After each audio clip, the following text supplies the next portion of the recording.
Perdón, buenas tardes, disculpen la demora, tuve unos problemas con la computadora, con el acceso a internet sobre todo, y mi modem se reseteó y no comenzaba, pero bueno, mil disculpas por la demora, no va a volver a ocurrir. Eh, a ver, un minuto por favor para poner las diapositivas y, y comenzar la clase.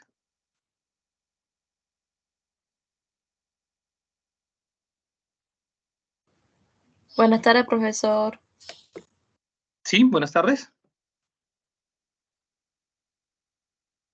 Sí, un minuto, por favor. Voy a colocar las diapositivas para empezar la clase de inmediato.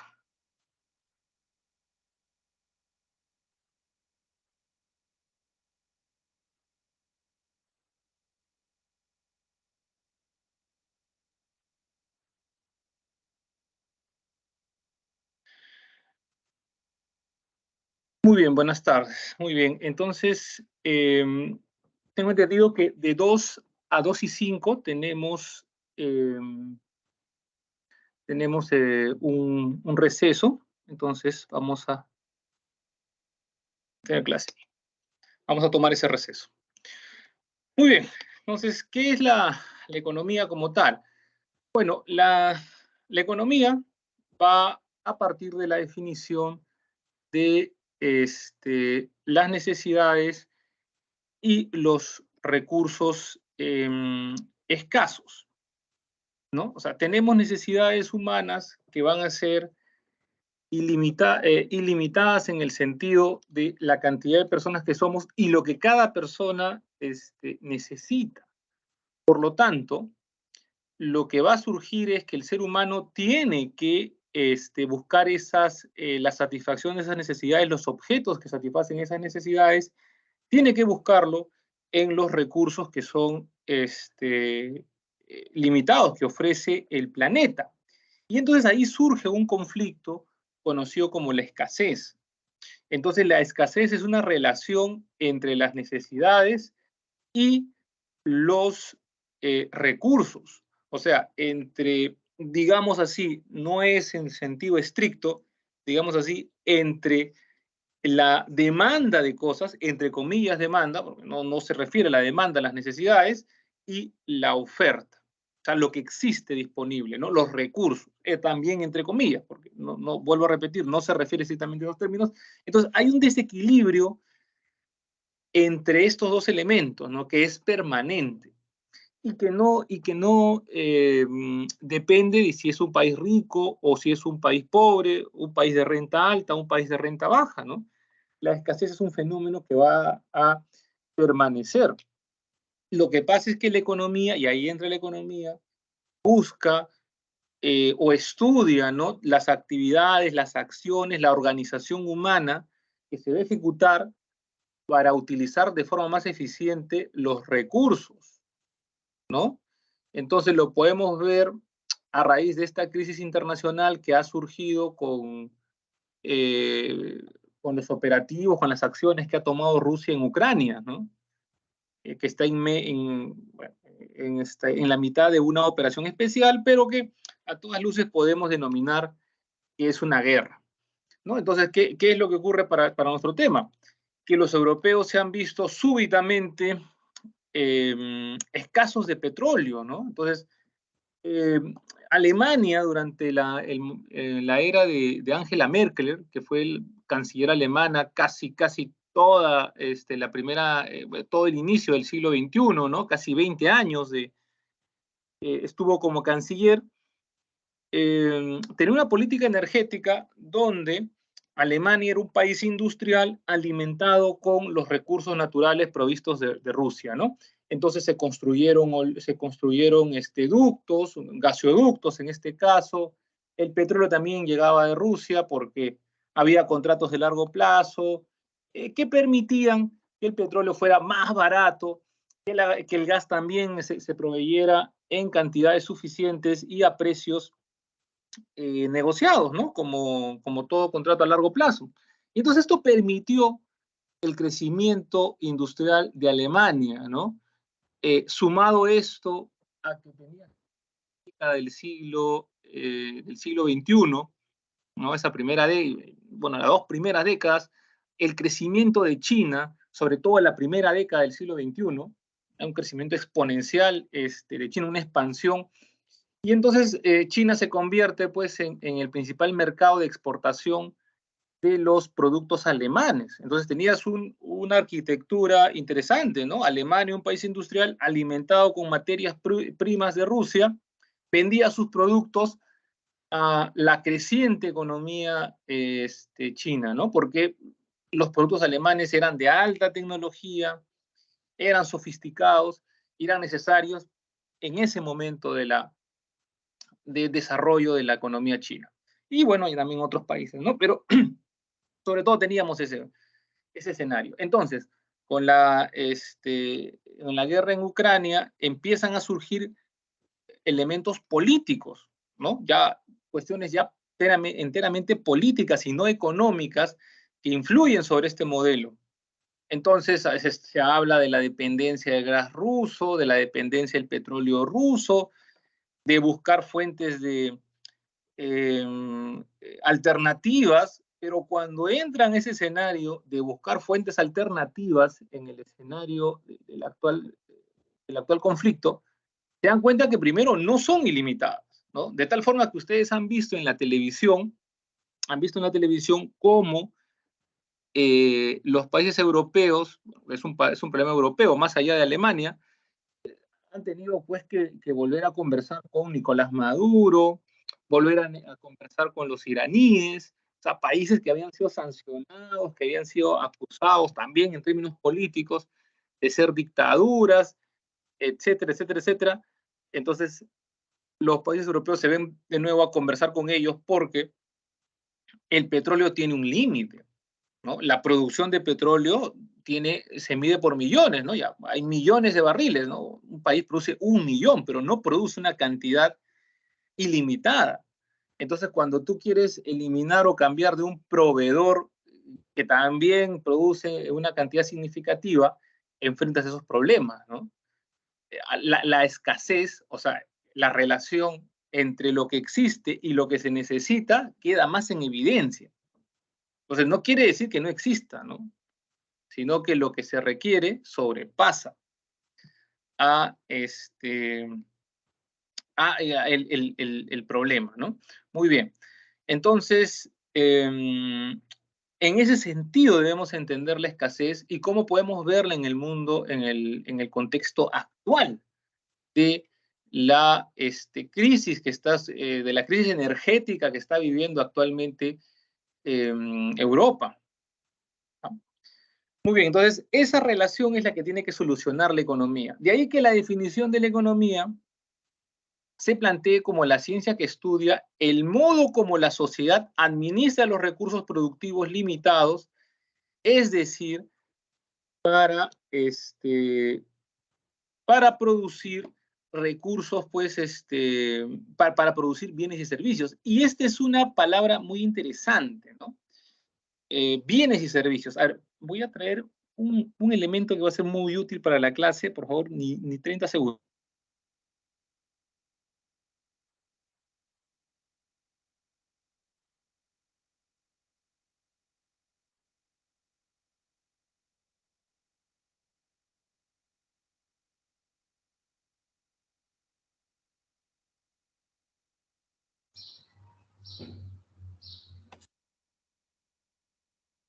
Muy bien, hasta este punto, ¿alguna pregunta, algo que han escuchado, por ejemplo, sobre ese conflicto sobre el conflicto que actualmente se está desarrollando en Europa? A ver, también lo pueden escribir por el chat, ¿eh? Ahí voy a leerlo, sino que a veces esta presentación de pantalla no me permite leer, pero voy a poner el chat acá, entonces de cuando en cuando hago el cambio.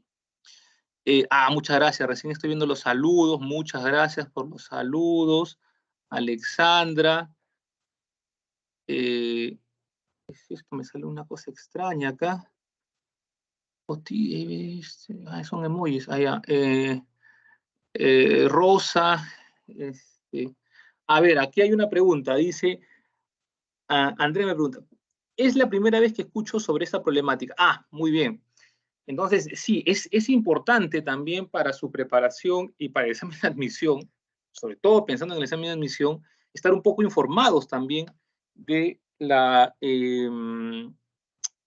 situación política y económica actual, ¿no? Entonces, yo constantemente en la clase voy a procurar poner el tema que nos toca en ese día respecto a la relación de un hecho o un evento de la economía mundial o nacional, ¿no? Entonces, en el caso que ha enfrentado la economía europea como tal, pone en relieve pues el tema de la escasez, ¿no? Porque, ¿qué pasaría si Europa no es capaz de encontrar una fuente de energía barata, segura para su economía? ¿Qué creen que podría ocurrir en el largo plazo, considerando que tienes a una economía como la economía china, que está en pleno crecimiento y que justamente en el escenario mundial los recursos que los europeos no le quieren comprar a Rusia se dirigen hacia China, ¿no? China los ha comprado,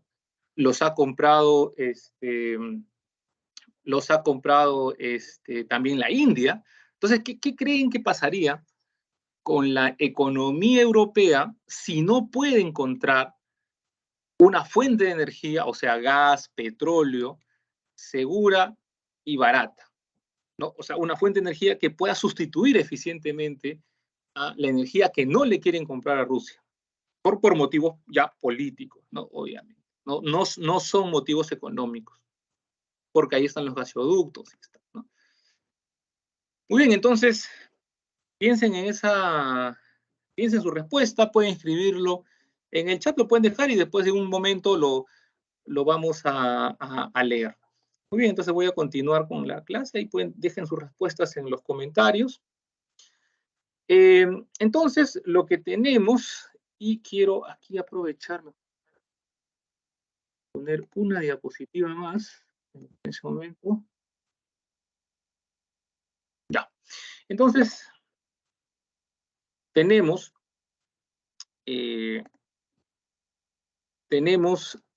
por lo tanto, los productos, ¿no? Tenemos, por lo tanto, los productos. Perdón, los productos no, son los productos, son los recursos. Entonces, tenemos los recursos. Estos recursos tienen que transformarse, se van a transformar, ¿no? Obviamente, por la intervención del trabajo, se van a transformar en bienes, ¿sí? Entonces, por ejemplo, tenemos que el petróleo como tal se convierte en combustibles, ¿no? Y en fin, en una serie de productos del petróleo con la industria petroquímica, tal vez sea uno de los recursos que más aplicaciones tiene, ¿no? Entonces tenemos combustibles, tenemos polímeros de distintos tipos, tenemos brea, ¿no? En fin, ¿no? No voy a continuar con la lista, porque la lista es vasta. Muy bien, entonces los recursos que son proporcionados por la naturaleza, los recursos naturales, se convierten en bienes, pero estos bienes son bienes que, son recursos, perdón, que son escasos, ¿correcto? Entonces, cuando tú utilizas recursos que son escasos en la producción, lo que va a ocurrir es que también lo que obtienes también van a ser bienes escasos, ¿no? Entonces, tenemos pues un tipo de bien denominado bienes económicos. O sea, son bienes, uno, que son producto del trabajo humano y que son bienes escasos, ¿no? Entonces, la economía como tal estudia a los bienes económicos, ¿sí? Los bienes económicos. Y entonces siempre ocurre también este problema en la economía. No se trata de tener el recurso, ¿no? El Perú tiene, bueno, tiene petróleo, pero no lo explota. El Perú lo que explota son los minerales, ¿no? Tiene minerales, pero no está en capacidad de producir, pues, bienes más tecnológicos, ¿no? O sea, no los produce, por ejemplo, no tiene, pues, la capacidad de producir electrónica avanzada, ¿no? Produce bienes de electrónica, pero básicas, pues, ¿no? Entonces, el Perú podrá producir, pues, alambre, ¿no?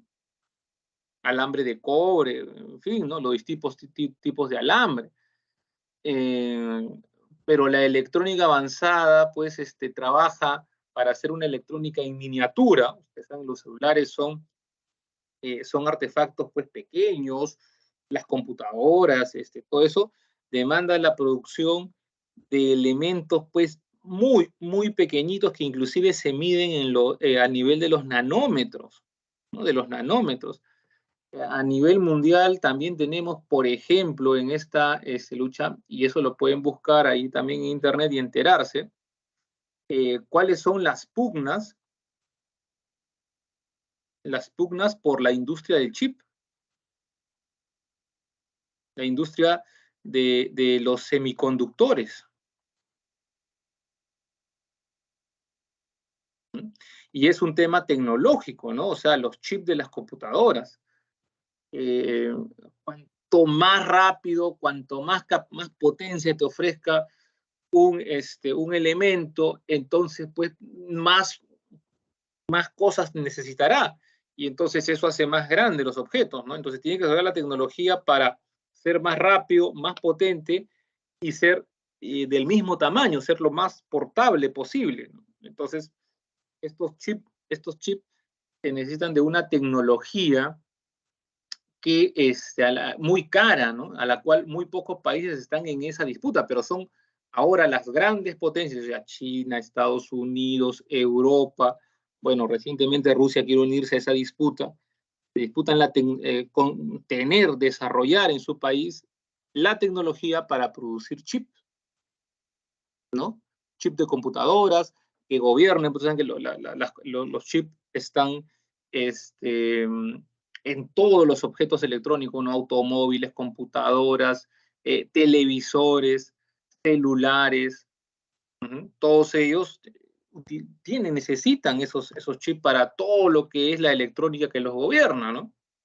Entonces, más inteligente un celular, un televisor, entonces tiene que estar gobernado por un chip que permita todos esos procesos.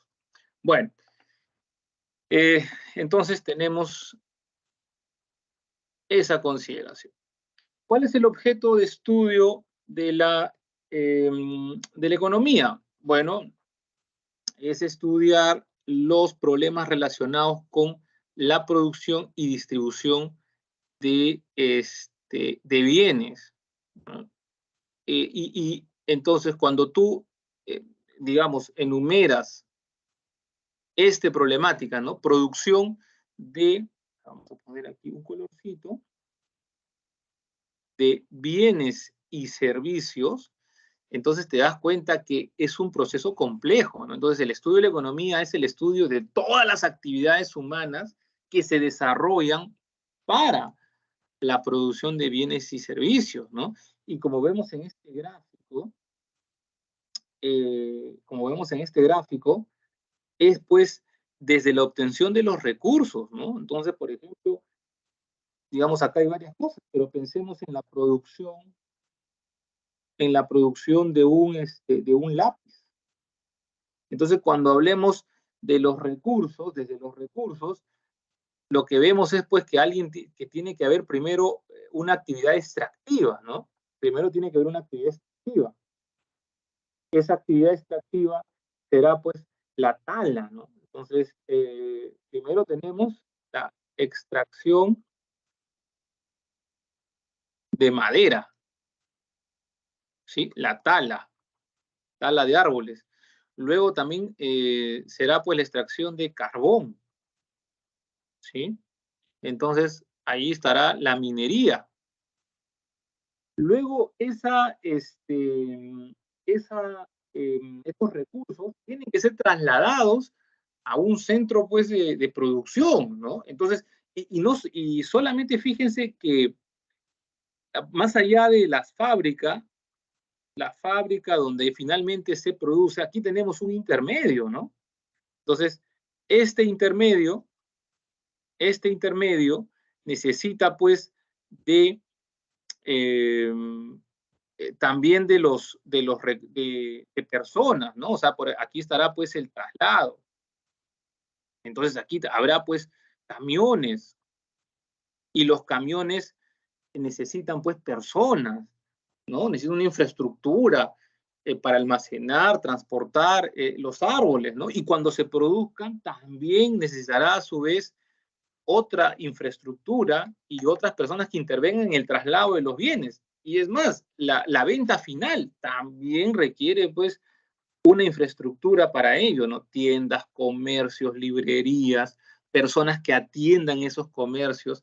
Entonces, estudiar la producción y distribución de bienes y servicios es estudiar todas las actividades, todas las acciones, las actividades humanas que se tienen que realizar hasta que finalmente se logre la satisfacción de las necesidades, ¿no?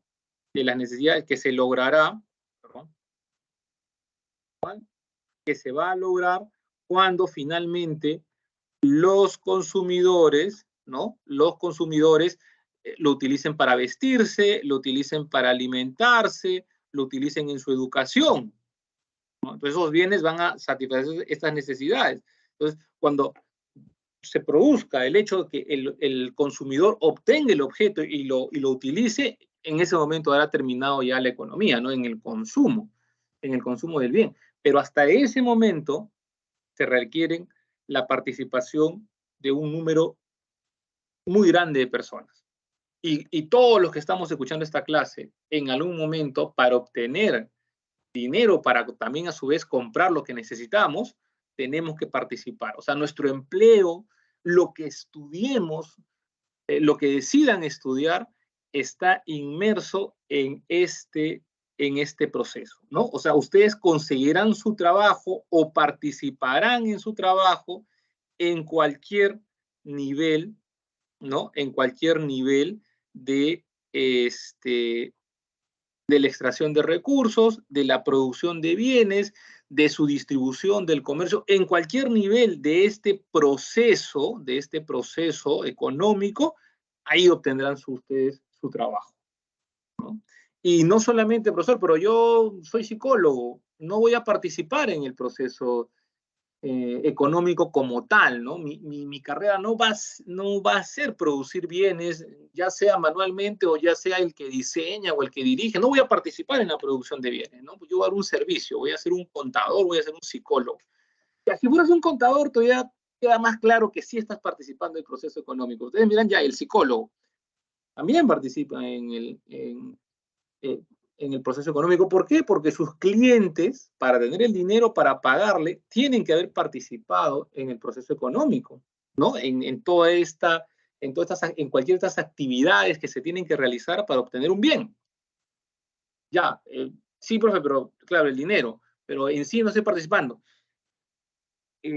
Claro, pero estás atendiendo las consecuencias de ese proceso económico, ¿no? Por ejemplo, un trabajador estresado o un psicólogo que se dedica a la psicología organizacional, que justamente da recomendaciones o plantea estrategias para mejorar la productividad en el trabajo o atender los problemas que se generan en este ambiente laboral, ¿no?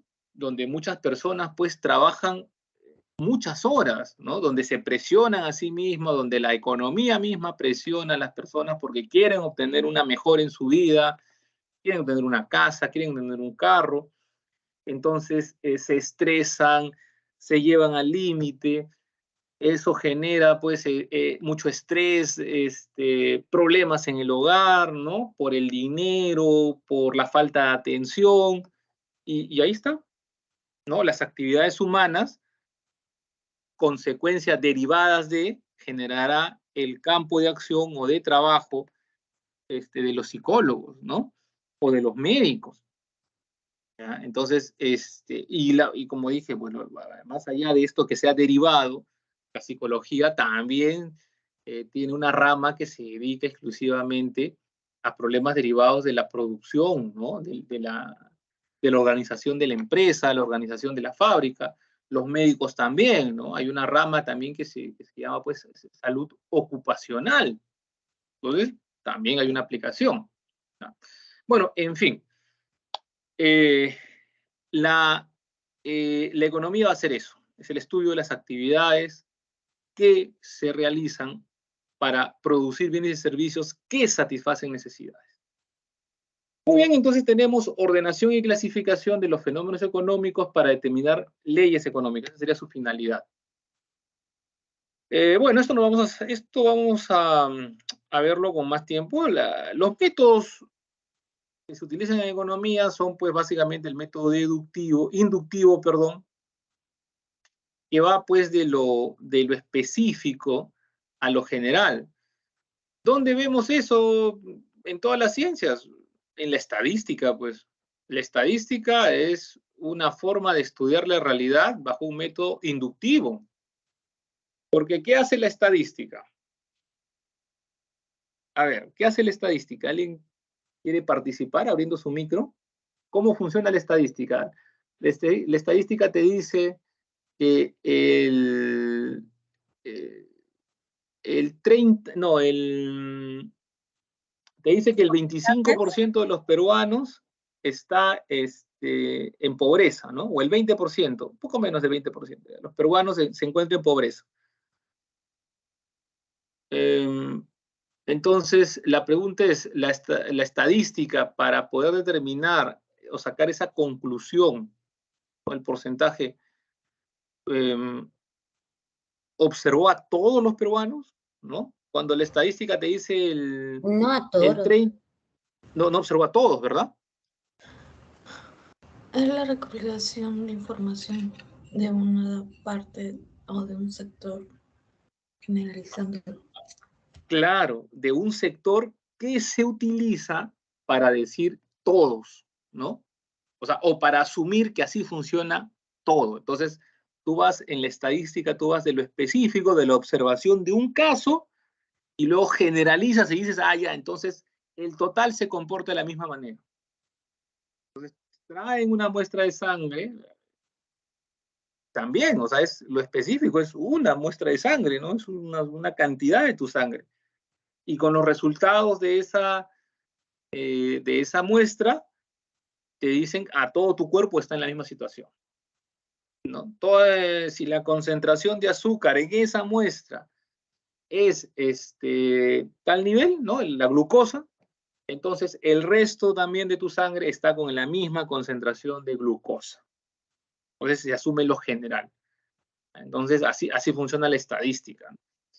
Y lo utilizamos cotidianamente, ¿no? Más allá de estos ejemplos también económicos, ¿no? Entonces el método inductivo está presente en nuestra vida cotidiana. Ahora, ¿cuál es el problema con el método inductivo? Bueno, pues que observar 1, 2, 3, 5, 10 veces el mismo fenómeno no nos garantiza que efectivamente se cumpla al 100%, ¿no? Entonces, ustedes me podrían decir que todos todas las panteras, todos los jaguares, ¿no?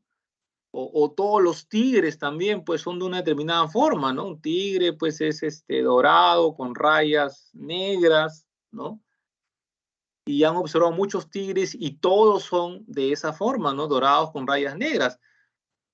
Pero podríamos decir con absoluta seguridad que siempre, siempre, en todos los casos, en todas las realidades, todos los tigres siempre van a ser dorados con rayas negras, o podría ocurrir un caso que contradiga esa observación. Puede ocurrir un caso. Podría existir. Claro, podría existir una mutación y entonces tendríamos a estos tigres blancos, ¿no? Los tigres blancos con rayas negras, ¿no? O en el caso también de los jaguares, y así en la naturaleza podríamos decir, no todos los cisnes son blancos, pero podría ocurrir que aparezca un cisne negro por una mutación. O igual con los jaguares, ¿no? Aparece una mutación y sale una pantera, ¿no? Un jaguar, un felino negro. Entonces, en realidad, el método inductivo no es infalible pues, para utilizarla en la ciencia, porque yo puedo observar un fenómeno varias veces, pero eso no me garantiza que siempre va a ocurrir de esa manera. En la mayoría de los casos, pero no siempre.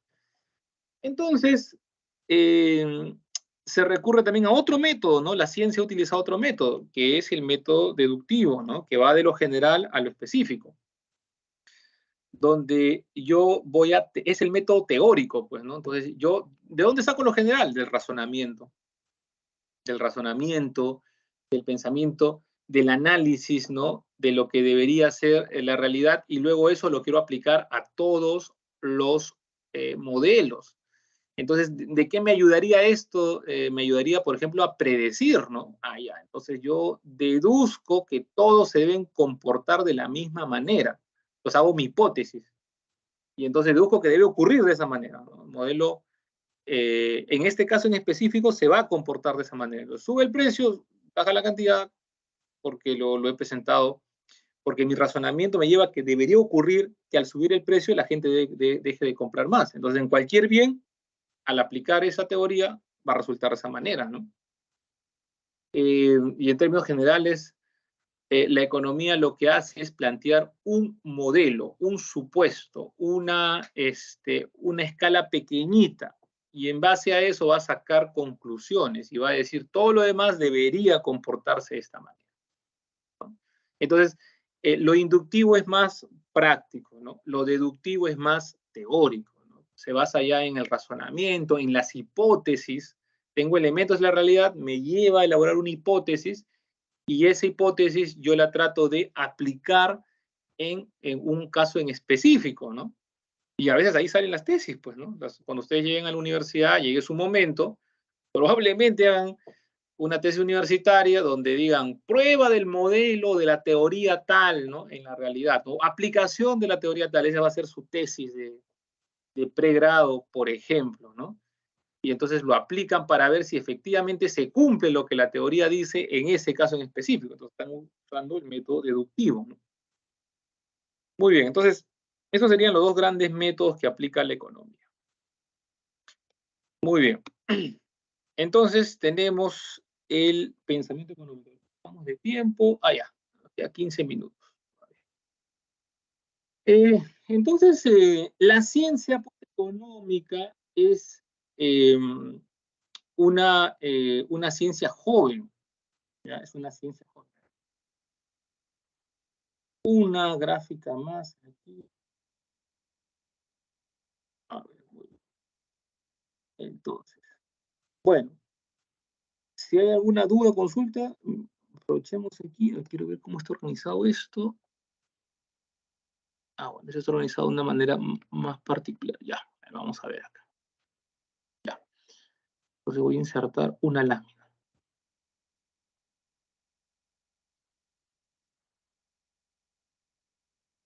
Ya.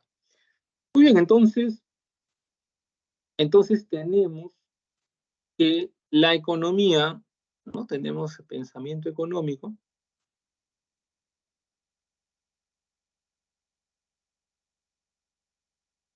Entonces tenemos que la economía va a surgir recién como tal, como cuerpo teórico, en el siglo XVIII. ¿Sí? En el siglo XVIII va a publicarse un libro, ¿no? Se publica un libro que su título se resume como La riqueza de las naciones. Ese libro, escrito por Adam Smith, se considera el primer ejemplo, pues, el primer ejemplo, o no, el primer intento ya, bueno, no es el primer intento, pero es ya la obra que va a unificar lo que anteriormente ya se había escrito esporádicamente o estaba ahí flotando en el aire, hay antecedentes de ese libro, pero lo compila y se vuelve el libro más famoso, y por lo tanto desde ahí se considera que ya la economía es un cuerpo teórico independiente, ¿no? Porque como muchas cosas en la economía, bueno, perdón, como muchas cosas en la ciencia, la filosofía es pues madre de las ciencias.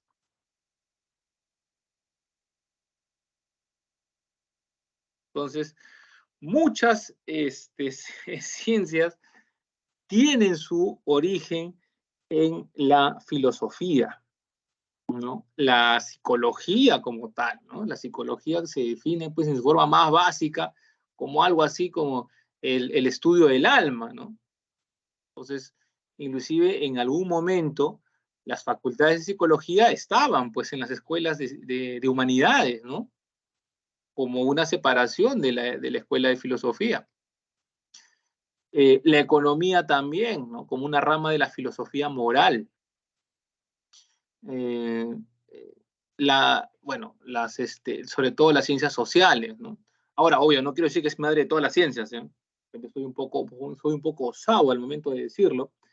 Hay obviamente ciencias que han nacido independientemente, ¿no? Como por ejemplo la historia, ¿no? La historia pues tiene un origen pues independiente, ¿no? Es un tipo diferente de conocimiento, pero considerando que la filosofía pues busca o es el primer saber o es es la ciencia, es el arte, bueno, en fin, el pensamiento, ¿no? Que busca la causa de las primeras, de los fenómenos, más o menos en la definición aristotélica. Entonces esa búsqueda de las primeras explicaciones, de las primeras causas de los fenómenos que vamos a observar, bueno, hace que el interés pues, por esos fenómenos den origen a cuerpos científicos independientes más adelante. Entonces, Adam Smith nace, pues es más un filósofo que un economista, ¿no? Es más, él no se va a llamar economista. Entonces, Adam Smith tiene pues una filosofía moral bien interesante, ¿no?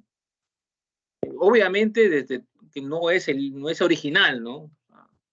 Estaba ya el tratado de Thomas Hobbes cuando habla de la formación del Estado y te va a decir, pues, el hombre, pues, es una especie se devoraría a sí mismo, ¿no? Entonces necesita el Estado para mantener, pues, a los hombres en una convivencia pacífica, ¿no? Si no se devorarían a sí mismos, ¿no? O sea, el hombre es como un lobo para el hombre. No es el primero en decirlo también Hobbes, pero su idea de que el Estado eh, se va a originar para que el ser humano pueda vivir en paz. Entonces Adam Smith también va a decir, ¿no? La naturaleza del ser humano es ser egoísta, es ser egoísta. Entonces, en la búsqueda de la satisfacción de esos egoísmos, obtiene se obtiene el bienestar común.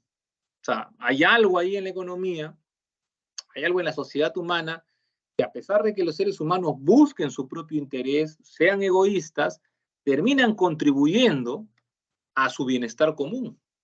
Entonces, Adam Smith parte en su libro, ¿no? De la explicación de por qué se organiza la economía así. Va a decir, pues no es la benevolencia del carnicero lo que te procura la carne en el mercado. Es la búsqueda del interés del carnicero lo que hace pues que se arriesgue y lleve la carne al mercado y hace pues que justamente tú no tengas que criar tu propia vaca para comer la carne, ¿no? Sino que llegas al mercado y obtengas lo que necesitas. Entonces te beneficias tú, que te ahorras todo el esfuerzo de criar tu propia vaca, y se beneficia el carnicero, que ha obtenido un beneficio de todo el trabajo que ha invertido en ello, ¿no?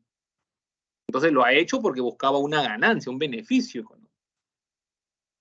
Y entonces de esta manera, tanto el que compra como el que vende van buscando su propio beneficio, van a salir pues contentos, van a obtener lo que necesitan y todos lo van a hacer de esa manera, y entonces se logra el bien común, ¿no? Y a eso Adam Smith le llama la mano invisible, ¿no? La mano invisible de la economía. Entonces, la economía, ¿no? Se ordena por una mano invisible. O mejor dicho, el mercado en realidad, ¿no? Cuando habla de economía, en realidad lo que habla, lo que más, para ser más precisos, se refiere al mercado. Pero podemos hacer esta generalidad, ¿no? Entonces, el mercado es ordenado como una especie de mano invisible donde el egoísmo personal contribuye al bien común. Muy bien, entonces vamos a tener, por lo tanto, que Adam Smith va a ser considerado el padre de la economía, con su libro.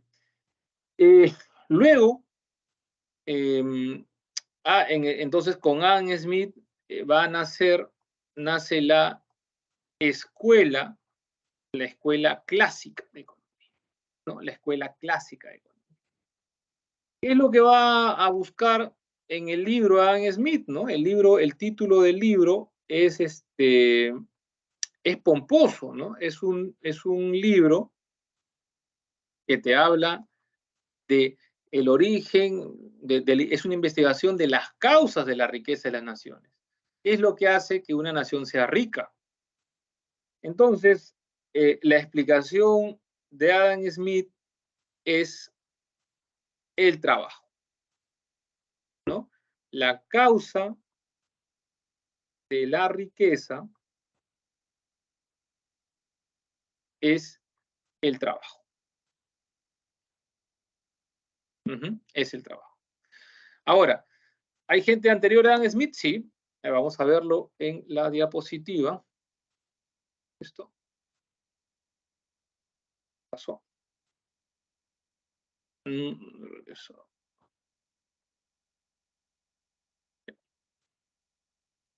Muy bien. Entonces ahí tenemos, vamos a leer esta separata, esta diapositiva.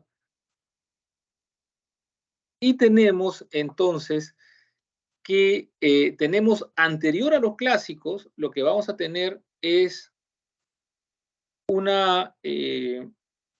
distintos actores que van a resolver, ¿no? Porque, digamos, antes del siglo XVIII, lo que tenemos para los europeos, ¿no? Entonces, un poco más de historia europea, para los europeos lo que tenemos es la reorganización de su Estado. Está llegando a su fin el feudalismo que como sistema político significa la descentralización, ¿no? O sea, el feudalismo es descentralizado.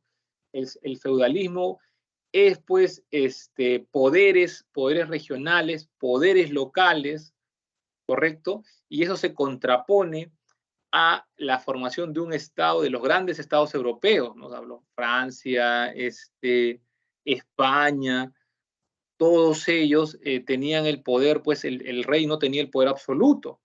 El poder estaba compartido entre sus vasallos, entre sus señores, que gobernaban un territorio, que gobernaban a la población de ese territorio, pero la peste, justamente hablando de las epidemias, la peste negra, como un hecho pues que desarticula en muchos países el sistema feudal, porque obliga a la población a migrar, porque pues causa la muerte de millones de personas. En el momento de la peste negra pues fue así.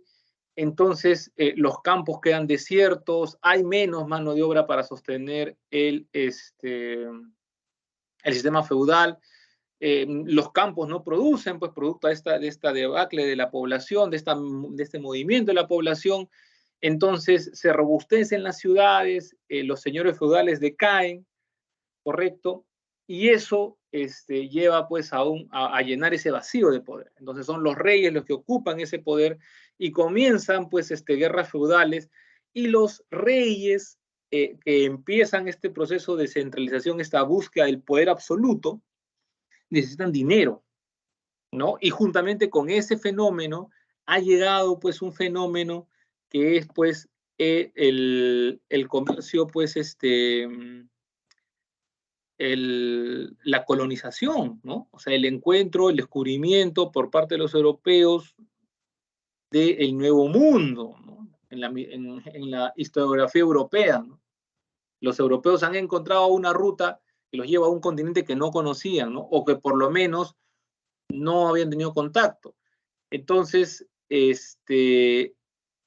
no solamente es que lleguen a América, es que los europeos tienen la tecnología para poder, con sus barcos, navegar grandes distancias. Y entonces no solamente es el continente americano, es también Asia, es también África. Entonces el comercio europeo se expande, ¿ya? Y entonces ese comercio genera dinero. Ese dinero es solicitado pues por los reyes para librar sus guerras y fortalecer sus estados y consolidar su poder, pues, ¿no? Consolidar lo que históricamente se ha denominado el absolutismo.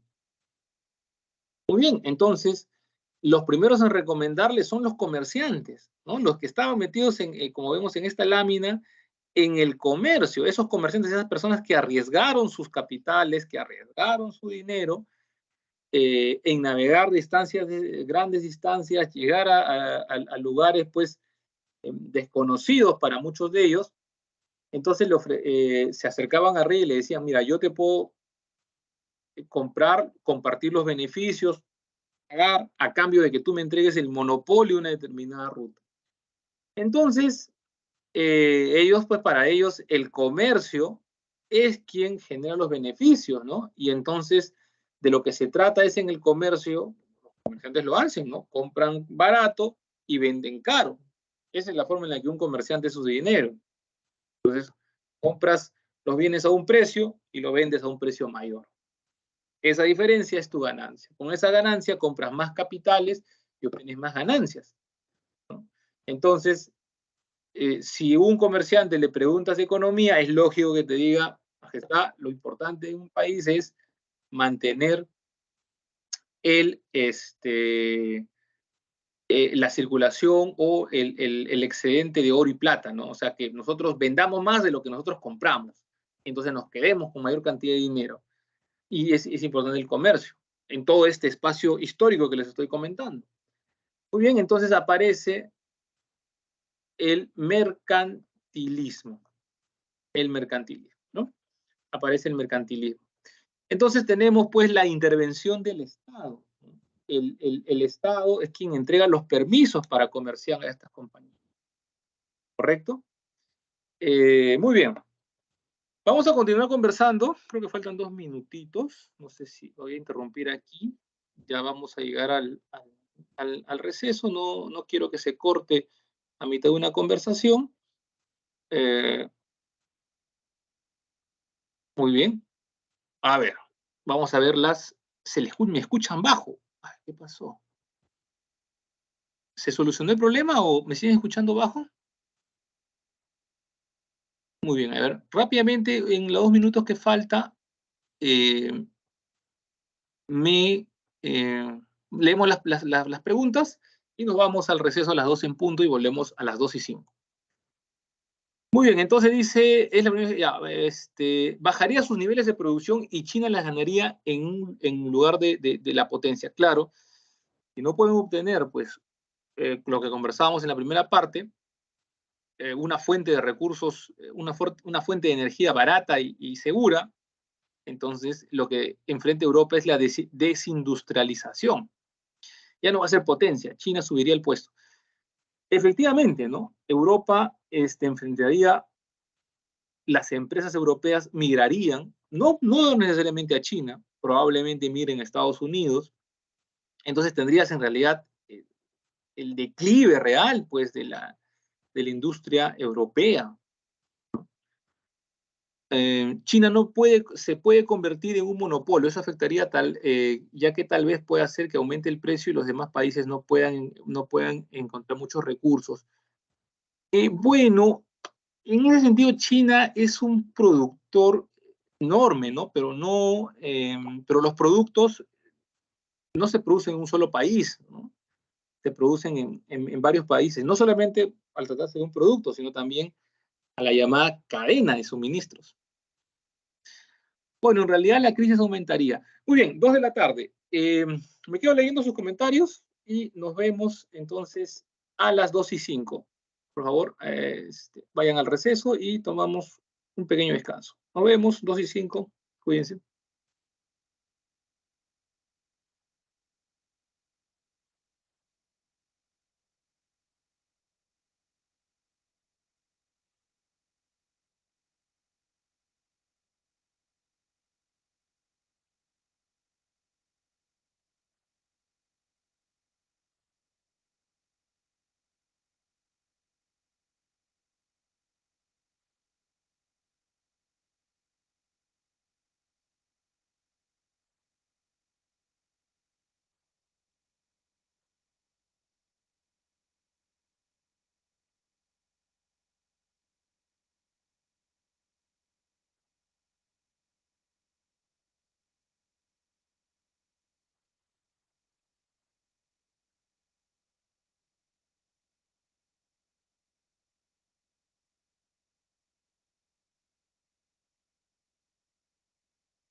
Muy bien, buenas tardes. Vamos a continuar.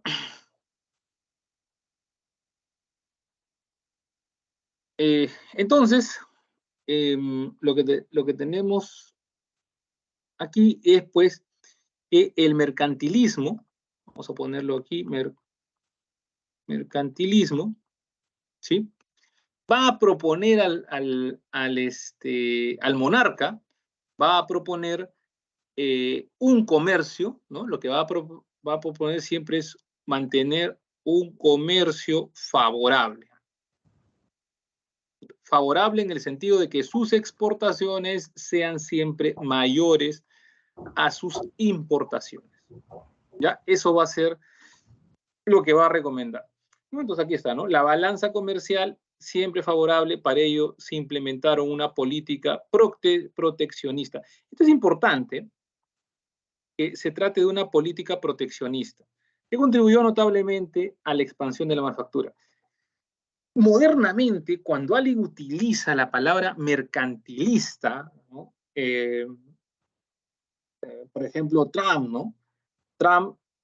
Donald Trump, hace 4 años, a ver, entonces Donald Trump, cuando estaba en la presidencia, se enfrascó en una guerra, pues, comercial con China, ¿no?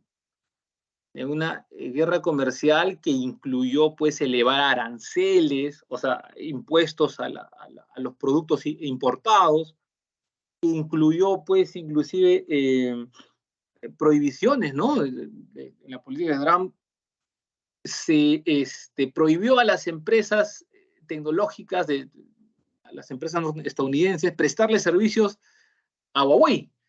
Entonces, Huawei dejó de usar los servicios de Google. Bueno, esto no ha detenido a Huawei, ¿no? Huawei es tal vez la empresa más famosa, no sé si decir la más fuerte o la más grande de China, creo que no, pero sí es la más famosa, ¿no? Huawei. Y es una empresa puntera en tecnología, ¿no? O sea, Huawei tiene a su cargo el desarrollo de las redes de 5G. Entonces, por ejemplo, el caso de Huawei es un ejemplo de cómo en la lucha tecnológica, en el desarrollo tecnológico, los chinos han avanzado respecto al inicio del ciclo. O sea, iniciamos el siglo XXI con una China que se unía a al comercio mundial. Se va a unir a la famosa OMC, ¿no? La Organización Mundial del Comercio. Entonces, con esto, China se compromete a cumplir las leyes del libre comercio y le da, pues, le facilita también armonizar o tener comercio con todos los países del mundo, ¿no? Por lo menos todos los países, bueno, son la mayoría que están en la OMC. Y entonces, de aquí comienza una carrera, pues, por la tecnología, de tal forma que China no participa, pues, en las redes 3G, ¿no? Que es casi donde va a partir la carrera, ¿no? No participa, pues, en las redes 4G. Y para la red 5G, el número de patentes que ha presentado China para esa tecnología la convierte, pues, en la ganadora de esa carrera, ¿no? Por la tecnología telefonía. Y creo que para la siguiente generación también del 5G, no sé si se llamará 6G, pero la siguiente generación que ya está en camino de la tecnología de las telecomunicaciones, también es China la que está, pues, con el número de patentes. Eso se mide con el número de patentes que presenta un país respecto a una industria, ¿no? Entonces, ese es el país que tiene, pues, el control, ¿no? Quien presentó más patentes. Entonces, en el caso de la red 5G, ¿es Huawei o es China la campeona? Porque ellos son los que han presentado más patentes para esa tecnología. Muy bien, entonces, Donald Trump desarrolló una política proteccionista. Él era, pues, un firme defensor de reducir el déficit comercial con China, ¿no? O sea, Estados Unidos no podría vivir, ¿no? Si Estados Unidos entra a una guerra con China o quiere romper económicamente con China, no podría, ¿no? Porque el país quedaría desabastecido. Si algo ha sostenido la inflación en Estados Unidos, es un país que lo vamos a ver en cursos anteriores, en clases anteriores, es un país que eh, imprime dinero como si no hubiera mañana, ¿no? Durante la crisis del COVID, de la pandemia, Estados Unidos ha entregado un montón de subsidios, así como nosotros teníamos nuestro bono Yanapay, nuestros bonos de distintos tipos, pues, para ¿no? los subsidios de las familias, que fue un caos la repartición de ese subsidio, y ni siquiera llegó a todos. Estados Unidos también tiene, pues, también repartió, pero las cantidades que repartió Estados Unidos fueron, pues, ni punto de comparación, ¿no? O sea, repartían de $1.000 para arriba, y todo ese dinero fue impreso. ¿Y por qué no estalla la inflación? Bueno, por otros motivos que vamos a ver ahí, cuando vamos a ver el tema de dinero, pero una de ellas es también, pues, el acceso a bienes baratos de China, ¿no? Entonces, Trump lo que decía era, tenemos que regresar las industrias nacionales a Estados Unidos, y quiso dar un montón de medidas y estímulos para que las empresas regresaran, y en algunos puntos hasta agresivos se ponían.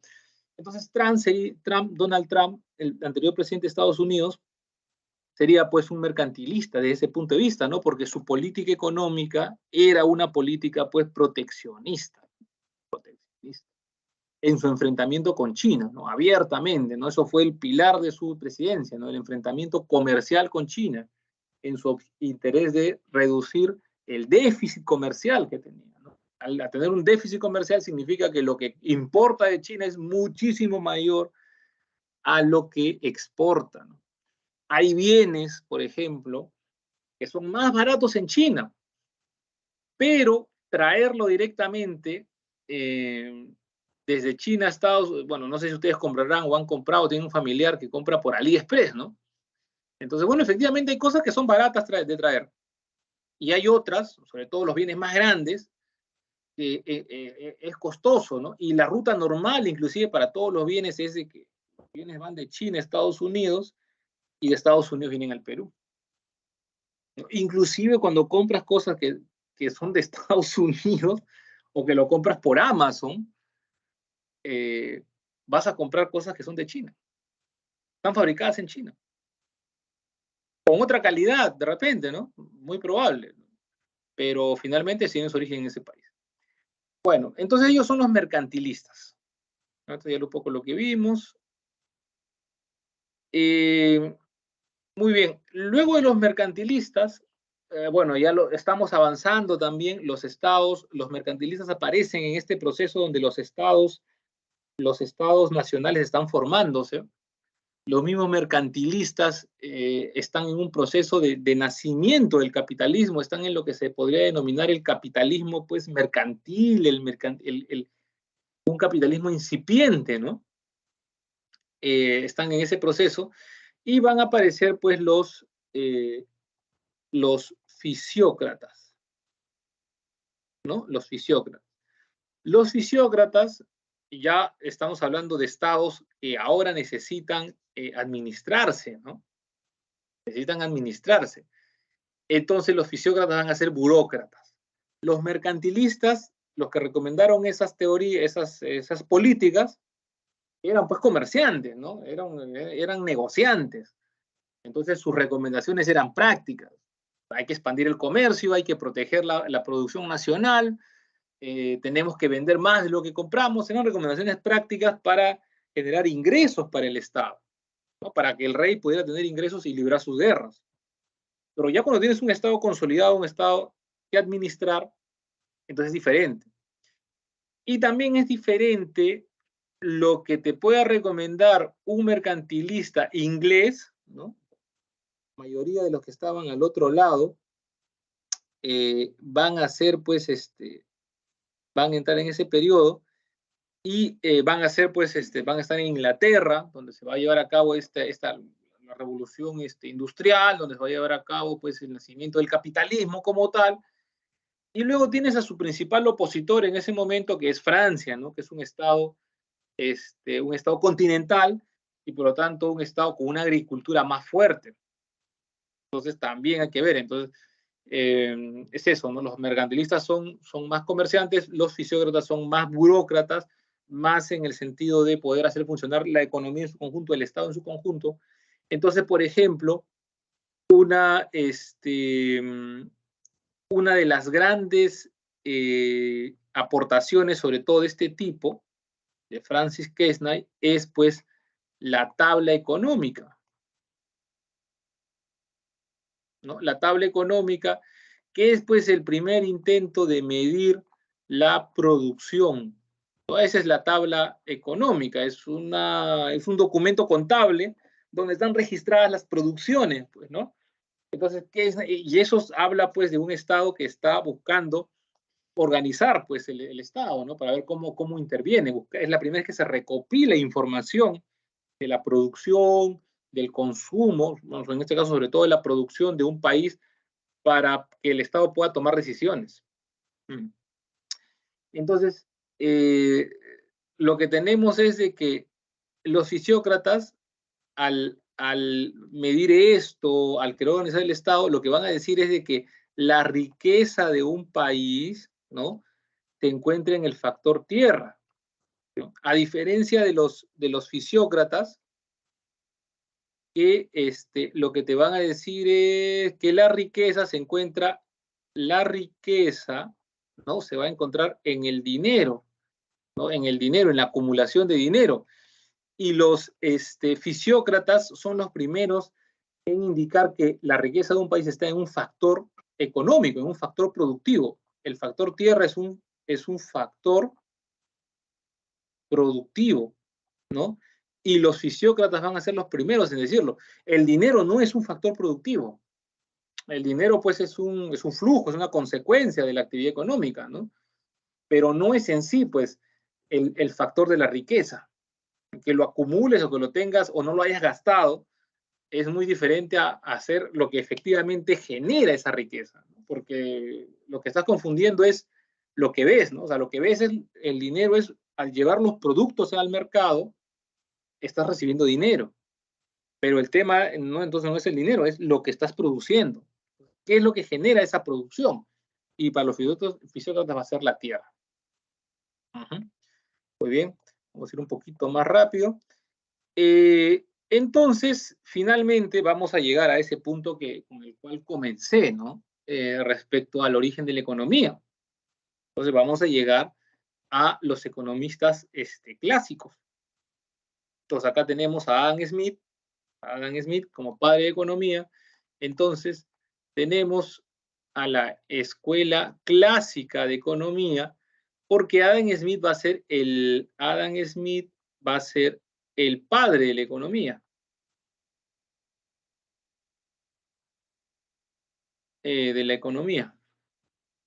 Perdón. Este modo no se puede retroceder, tienes que borrar con el borrador, padre de la economía. ¿Sí? Entonces, el Estado ya se ha consolidado el sistema en este momento del capitalismo. Ya estamos hablando del capitalismo ya reconocible, ¿no? El capitalismo anterior, el capitalismo de los mercantilistas, era un capitalismo donde el comerciante lo que hacía era contratar a los pequeños pueblos, ¿no? Los pequeños pueblos que se dedicaban, pues eran pueblos de artesanos. A los señores feudales, al quedar libre el campo, al desaparecer los señores feudales, los pueblos se convirtieron en refugio, ¿no? Y era ahí donde se llevaba a cabo la producción. Y entonces había un comercio entre el campo que llevaba productos a estos pequeños pueblos donde vivían los comerciantes, donde tenían sus talleres, y estos comerciantes, llamados también, se organizaban en gremios, ¿no? Gremios de productores. Entonces, el mercantilista lo que hacía era contratar con esos gremios una determinada cantidad, no sé, 5.000 paños, 5.000 telas. Compraba eso y llevaba y comerciaba y ganaba. Entonces, para el tiempo de Adam Smith, esos pequeños comerciantes han caído bajo el avance de la división del trabajo. Una de las cosas que va a plantear Adam Smith es, a ver, vamos a ver, necesitamos un espacio acá. Una de las cosas que va a plantear Adam Smith en su libro es la división del trabajo, ¿no? Por eso que la fuente de la riqueza para Adam Smith, como está aquí, bueno, no se menciona, es el factor trabajo, ¿no? Entonces, ¿qué es lo que potencia ese factor trabajo? La división del trabajo. Entonces, la división del trabajo sumado con la innovación tecnológica va a hacer que esos pequeños gremios, esos gremios de productores, de artesanos, quiebren, pues porque las máquinas van a reemplazar, sobre todo en el sector textil, las máquinas van a reemplazar a las personas, ¿no? La máquina puede hacer en un menor tiempo la producción de un artesano. Y entonces no hay punto de comparación. Quien es dueño de una máquina va a tener más producción que si lo hiciera artesano y tal vez más barata. Entonces va a llevar a la quiebra de esos artesanos, y esos artesanos desempleados se van a convertir en trabajadores de este empresario, de esta persona que es dueño del capital. Entonces va a iniciarse un nuevo sistema económico, ¿no? Denominado el capitalismo, como lo conocemos actualmente. Entonces, con la división del trabajo, lo que tenemos es un aumento de la producción, ¿no? Es un aumento de la producción. Ese aumento de la producción, por lo tanto, lleva a que Adam Smith y los economistas clásicos defiendan el libre comercio, porque toda esta producción tiene que venderse. Entonces les conviene de que no haya ninguna traba al comercio, de que ya desaparezcan los mercantilistas que ponían prohibiciones y todo este tipo, ¿no? Para defender la industria local. Entonces los mercantilistas, los economistas clásicos ven en un momento donde ya el comercio colonial se ha consolidado. Entonces el comercio es más grande que el país. Por lo tanto, le pueden vender a otros países a menores precios. Entonces defienden el libre comercio, les conviene. Pero acá está, ¿no? Lo que les mencionaba. El trabajo es la fuente de la riqueza y depende de la división del trabajo y la especialización. Bueno, se distinguen esos términos, ¿no? Valor de uso, valor de cambio, en el sentido de que es digamos que este es el análisis de la mercancía, ¿no? El análisis de los bienes. Entonces, Adam Smith va a decir, tenemos un bien, y la pregunta que hace Adam Smith, ¿por qué la gente lo compra, no? ¿Por qué la gente compra bienes? Entonces, él va a decir, el bien tiene un valor. El bien tiene un valor. Por eso es que la gente busca bienes, porque tiene un valor que le permite satisfacer las necesidades. Y ese valor se divide en valor de uso y valor de cambio. Bueno, no voy a seguir entrando más en esta división porque no es el objeto, pero el valor de uso podemos entenderlo, no quiere decir que sea, ¿no? Pero lo pueden entender como la utilidad que te reporta el bien. Y el valor de cambio sería algo así como el precio del bien. ¿Por cuánto lo puedo cambiar? Por el precio del bien. ¿Por cuántas monedas o por qué bienes? ¿Cómo comparo los bienes? Por eso es el valor de cambio, ¿no?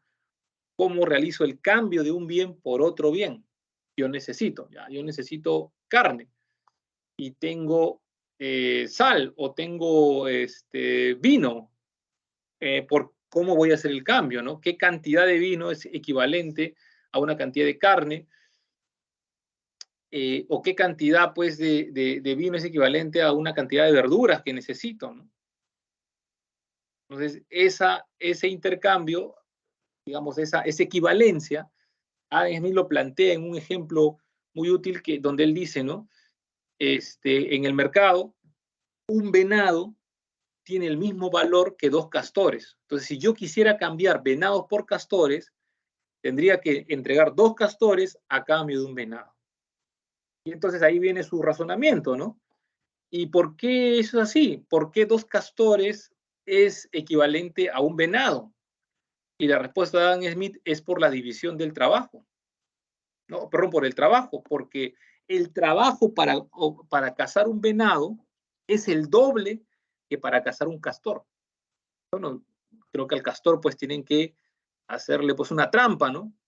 Entonces, bueno, dejas la trampa y consigues el castor, ¿no? En cambio al venado pues habría que perseguirlo, habría que caminar grandes distancias y volver. Entonces, el trabajo necesario para obtener un venado, para cazar un venado, es el doble que el trabajo para conseguir un castor. Por lo tanto, tiene que cambiarse a 2 por 1.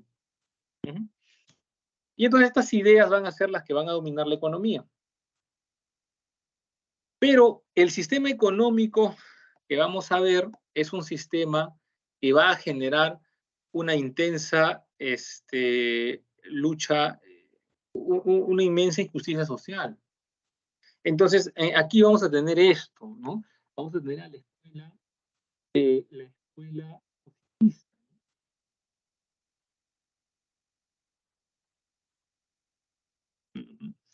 ¿Por qué? Porque ahora estamos hablando de 2 momentos diferentes, ¿no? O sea, la escuela socialista está es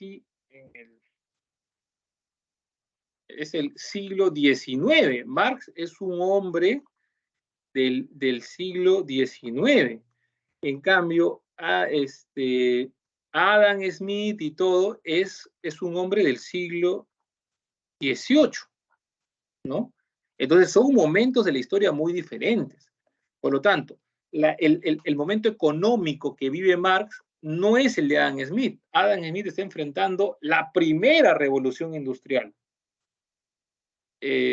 Marx, que escribe su libro más famoso, El Capital, en 1848, está enfrentando la segunda revolución industrial.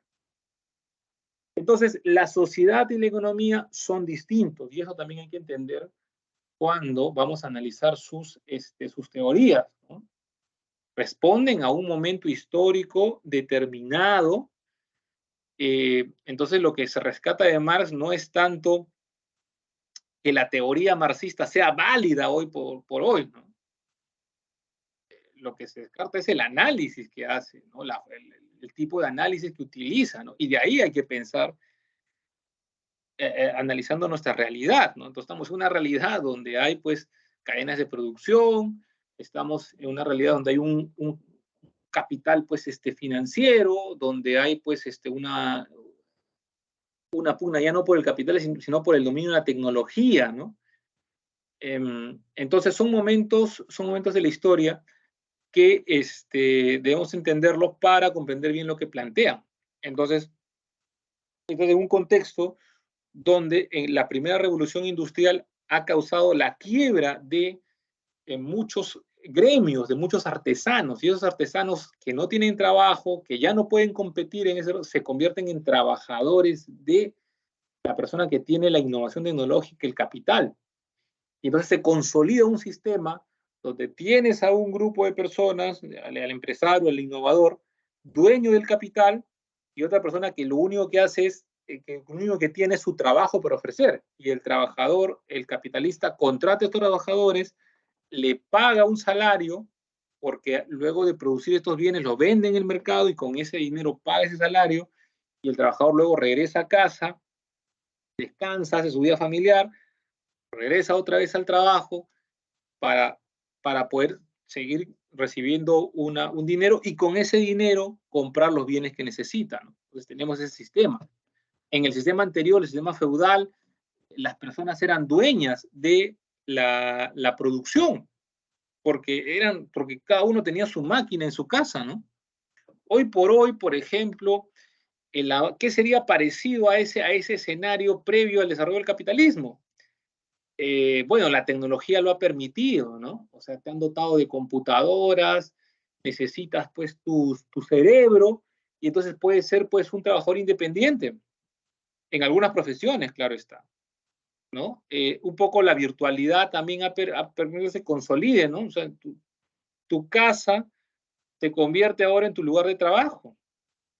Entonces la gente que antes buscaba casas para dormir, no servía para nada más, trabajabas, estabas todo el día en la empresa y llegas a tu casa pues a dormir, ¿no? O sea, ¿para qué necesitas más cosas, no? Un cuarto, una cama, y está, una cocina.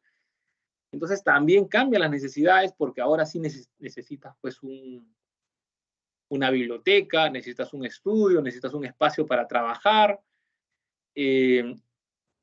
Cambian esas necesidades, ¿no? No quiero decir que hay una transformación social absoluta para todo, porque ya hemos vuelto a la normalidad, ¿no? Pero cambia, la realidad puede cambiar el esquema. Pues en el siglo XIX era pues, las fábricas tenían las máquinas y sin las máquinas no podías producir. Muy bien, esto genera pues una desigualdad en la economía, ¿no? ¿Por qué? Porque las condiciones, o sea, te estás sujeto al deseo de ganancia de un empresario, para lo cual no existía, recuerden, en ese momento no existe pues ningún tipo de protección legal, ¿no? O sea, Marx escribe en un momento, no sé si ustedes saben, para que un poco se ilustre eso, a ver, recordemos la obra de Mark Twain. Mark Twain, no, pero sí, claro, el libro de Mark Twain, está bien. Creo que no me acuerdo el autor. No, Mark Twain, a ver, vamos a ver. Vamos a ver. ¿Qué nos dice? A ver, vamos a ver, Google. A ver. Mark Twain.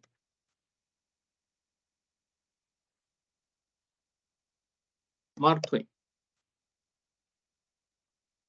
Ya. Mark Twain, así, es un escritor, y este escritor lo que va a hacer es un libro, a ver, El Príncipe y el Mendigo.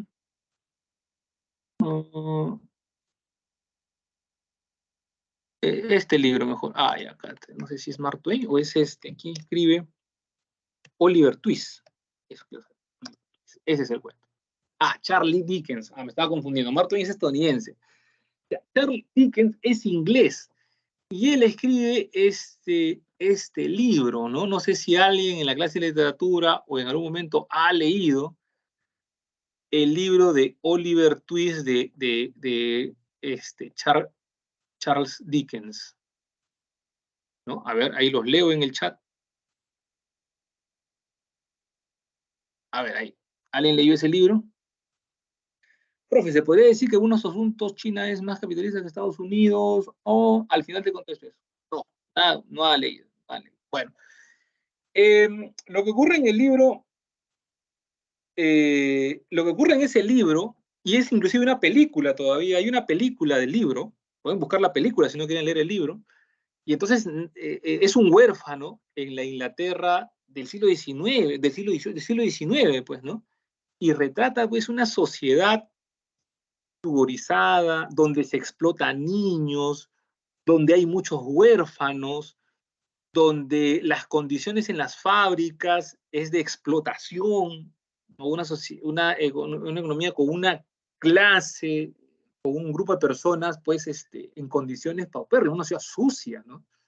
La misma Londres también, acuñan, pues, el nombre que lo escuché en un anime famoso también del estudio Ghibli, Náusica, El Valle del Viento, donde hablaban del miasma, ¿no? O sea, qué bacán esa palabra, el miasma, ¿no? Y bueno, ya cuando vas leyendo, te encuentras que el miasma es pues una palabra muy utilizada, es una palabra que se utilizó mucho en la Londres del siglo XIX cuando no existían pues alcantarillado, ¿no? No existía desagüe. Entonces una ciudad industrial, una ciudad donde se concentra la producción, donde tienes a un gran número de personas que tienen que vivir ahí porque trabajan en las fábricas y luego regresa a casa. Entonces tienes pues una ciudad que ha crecido con las condiciones del mundo rural en muy pocas décadas y para los cuales no hay antecedente esa ciudad. El antecedente anterior pues serían las ciudades romanas, ¿no? Que ya los romanos habían enfrentado ese problema, ¿no? De concentrar a un gran número de población. Roma llegó a tener 1 millón de habitantes en algún momento, por lo menos eso dicen las estadísticas. Entonces, lograr que 1 millón de personas vivan en un mismo espacio es bien complicado desde el término de salud, ¿no? Por lo tanto, pues lo que pasaba en Londres era que la gente pues botaba pues los excrementos, botaba los orines al río, a las sequías, ¿no? Y lo que pasaba era que llegaba el verano y evaporaba, pues, evaporaba las heces, evaporaba todos estos desperdicios que arrojaban al río, y en Londres se veían nubes, ¿no? Se formaban nubes, vapores, de una cosa pestilente, ¿no? Maloliente, ¿no? Y eso le llamaban el miasma, y recorría la ciudad. Entonces, todas esas condiciones que ha generado la transformación de la economía, ¿no? Antes una economía donde cada uno estaba en su casa, tenía ahí su computadora, tenía, bueno, en este caso tendría su telar, no su computadora, a una producción basado en un centro de trabajo, en un edificio, en una fábrica, ¿no? Aparece esa idea primero de fábrica, ya de que un edificio con cientos de máquinas y donde tienen que, y se asienten en ciudades. ¿Por qué? Porque ya inclusive la segunda revolución industrial ha permitido deshacerse de la primera fuente de energía de la primera revolución industrial, ¿no? ¿Cuál fue la primera fuente de energía de la primera revolución industrial? A ver, muchachos, los leo ahí. El carbón. El carbón, en realidad, claro, el carbón que se utilizaba para generar vapor, ¿no? Vapor. Las máquinas de vapor son las primeras máquinas que se van a utilizar en la revolución industrial. Pero luego, pues, llegan otras fuentes de energía, ¿no? Para el siglo XIX ya tenemos el diésel, ya se refinó el petróleo, entonces tenemos la electricidad que se puede generar, pues, con, bueno, carbón, que se puede generar con petróleo, tenemos electricidad, entonces se libera, pues, ¿no? Se libera, la industria también se libera de las fuentes de las corrientes de agua, ¿no? Porque estas primeras máquinas de vapor van a funcionar con movimientos hidráulicos, necesitan, pues, fuentes de agua para tener el agua, para tener el movimiento, y ya se libera de eso, entonces se concentran en las ciudades. Hay una transformación, por lo tanto, que va a originar que entonces los seres humanos empiezan a criticar, o los pensadores analicen este sistema y lo enfoquen desde un punto crítico. Esto nos va a llevar a una división de la economía, porque después de los marxistas están la escuela clásica, ¿no? Perdón, la escuela neoclásica. Entonces, ellos van a ser los opositores del marxismo, ¿no? Tenemos acá nuestra laminita, aparece la escuela clásica. A ver, vamos a verlo así, ¿no? Sí, que no se necesita. Esta lámina no me va a servir. Ya. Profesor, Uy, ¿sí? una consulta. Lo que pasa es que en el boletín, cuando habla de Karl Marx, dice la palabra plusvalía. ¿Qué es? Plusvalía. Plusvalía es, a ver, repito nomás, gracias. Vamos a ver. Marx habla de algo que se llama el ciclo de la producción, ¿no? Entonces, Marx se dice, ¿cómo comienza la economía capitalista? ¿Cómo comienza la producción? Con dinero. Entonces tú tienes una cierta cantidad de dinero, digamos tienes 80 soles. ¿Para qué usas esos 80 soles? Lo vas a utilizar con esto vas a contratar lo que necesitas para producir. Entonces, ¿qué contratas? Contratas trabajo. O sea, pagas, vamos a ponerlo mejor con su nombre, vas a pagar, los 80 soles lo usas para pagar un salario, lo usas para pagar un alquiler de algún lugar donde necesitas para producir, lo usas para pagar intereses de los préstamos. Entonces, contratas factores productivos, ¿no? Factores productivos. Pagando todo esto, pues los 80 soles se van a distribuir en pagar cada una de estas cosas. ¿Qué vas a hacer entonces con esos factores que has contratado? Vas a convertirlo en una mercancía, ¿no? En una mercancía. O sea, esta mercancía tiene el valor, tiene este costo, ¿no? Para producir esta mercancía tienes 80 soles. Esta mercancía la llevas al mercado, pero en el mercado es obvio que lo vas a vender, ¿no? O sea, lo llevas al mercado, la mercancía, lo que has producido, para venderlo. Pero cuando lo vendas, no te van a dar 80 soles, te van a dar 180, ¿no? Porque esta mercancía tiene un valor mayor que tiene un valor de uso mayor. Y este valor ha sido generado por estos factores productivos, pero sobre todo ha sido generado por el salario. Entonces, lo que Marx llama plusvalía es la diferencia entre estos 80 soles que tú tenías y estos 180, ¿no? O sea, hay un plusvalor.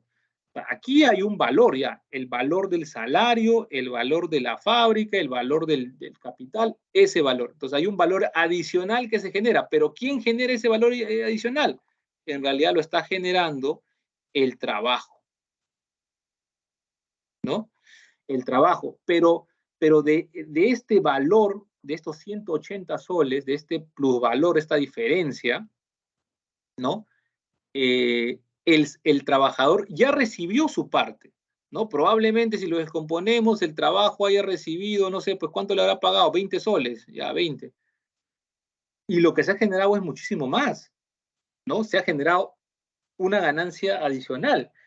Entonces, Marx te dice que este plusvalor, esta diferencia, esta ganancia de una cantidad de dinero que al convertirlo en mercancía y al volverlo a vender se convierte de nuevo en dinero, pero un dinero mayor, el dinero aumentado, ¿no? De 80, ahora es 180, se ha hecho más grande el dinero. Ese valor le pertenece al trabajador, ¿no? En el sentido que es el trabajo quien ha generado el valor de los bienes, porque los bienes son insumos, ¿no? Y los insumos, por ejemplo, un montón de madera. O sea, la madera por sí sola no te soluciona nada. Acá está la madera, ya estaba acá. Pero eso no me soluciona nada. Lo que me soluciona es que esa madera haya sido transformada en una silla. Entonces la silla me soluciona el problema.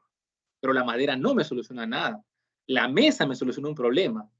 Entonces, la pregunta de Marx era, ¿quién ha fabricado la mesa? ¿Quién ha fabricado la silla? ¿Qué es lo que verdaderamente te da el valor, ¿no? El valor de uso. El trabajador.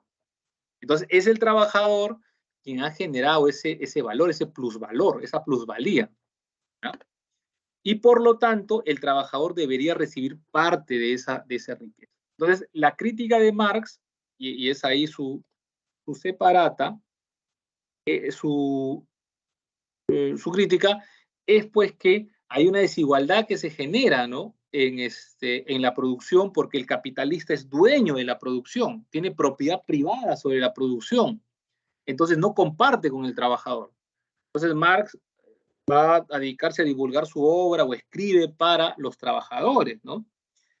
Producto de estas luchas, producto de que Marx haya teorizado pues, y explicar estas cosas a los obreros, explicar a cómo se generaba la ganancia del capitalista, repito, estamos hablando de su tiempo, es que se genera una cosa muy interesante, en un beneficio social muy interesante en la economía, ¿no? Por ustedes son trabajadores formales, uno de los mejores beneficios sociales que tiene un trabajador es pues el reparto de utilidades. ¿Alguien sabe qué es el reparto de utilidades en las empresas?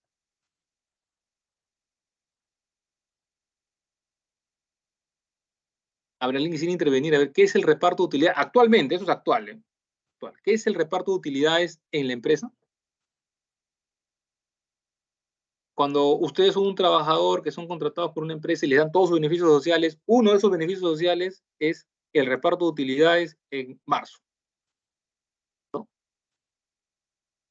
Muy bien, no conozco ahí. Bueno, vamos a ver, de repente no conozco. El reparto de utilidades, ese beneficio es eso, pues, ¿no? Que la empresa reparte las utilidades. Entonces, la empresa tiene un beneficio que se llama utilidad neta. Después de utilidad neta, la empresa tiene que pagar impuestos. La utilidad es los ingresos. La utilidad me refiero al ingreso de la empresa, la ganancia de la empresa. Entonces, la empresa obtiene una ganancia. De esa ganancia, la empresa tiene que pagar los impuestos que obviamente son por la ganancia empresarial. ¿Ya? Después de pagar esa ganancia, tiene que repartir parte de esa ganancia entre los trabajadores en proporción de los sueldos, de los ingresos de cada trabajador. Y finalmente, esa sería la utilidad bruta, ¿no? Entonces a la utilidad bruta le van quitando estas cosas, los impuestos, el reparto de utilidades, y finalmente a la empresa le queda lo que le llaman la utilidad neta. Y la utilidad neta ya es la ganancia de la empresa. Eso sí, ya nadie puede quitarle a la empresa, ni cuestionarle, ni decirle te toca. No, ya. Eso es lo final. Entonces, eso es lo que realmente contribuye a levantar el bienestar de muchos trabajadores. Por ejemplo, las empresas mineras. Cuando las empresas mineras que tienen millones de utilidades, millones, porque lo que se extrae, pues, imagínense una minera grande, ¿no? Entonces tú eres trabajador formal de una empresa minera. Probablemente la utilidad que recibas fuera de tu sueldo, en el mejor año de la minería, podría llegar a ser $30,000, $40,000, ¿no? Siendo $20,000. O sea, te compras un carro completamente con su utilidad. Claro, obviamente estamos hablando de una empresa minera.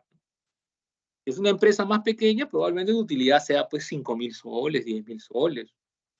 Oye, pero ya es fuera de tu sueldo, ¿no? Es el hecho que la ley reconoce que el beneficio, la utilidad, los ingresos de una empresa dependen de sus trabajadores. O sea, la riqueza de la empresa ha sido gracias al esfuerzo de los trabajadores, y que el salario no es una retribución suficiente para esa riqueza, ese valor generado por la empresa. Por lo tanto, el trabajador tiene derecho de participar de ese valor generado por la empresa, ¿no? Y eso pues es parte de esa idea de la plusvalía que va, o sea, obviamente nadie va a mencionar la palabra plusvalía ahora, ¿no? Pero es parte de esa idea, ¿no? De esa presión, ese concepto que se va a desprender de las ideas de Marx, del análisis en realidad, porque eso es el análisis de Marx. Marx dice, la economía funciona así.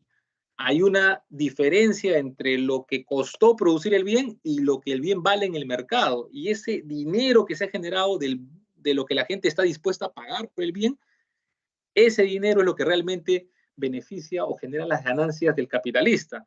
Y entonces eso también le pertenece al trabajador y debería, ¿no? Ya después los empresarios reconocen que sí, está bien, debería formar parte de esas utilidades, ¿no? Repartir las rentas de una empresa entre sus trabajadores, claro, ese reparto de utilidades. ¿Cómo una empresa puede evadir o reducir impuestos? ¿Cómo? Bueno, esa es una pregunta, es una pregunta casi legal, ¿no? La última pregunta. ¿Cómo una empresa puede evadir impuestos? Bueno, hay muchas maneras, ¿no?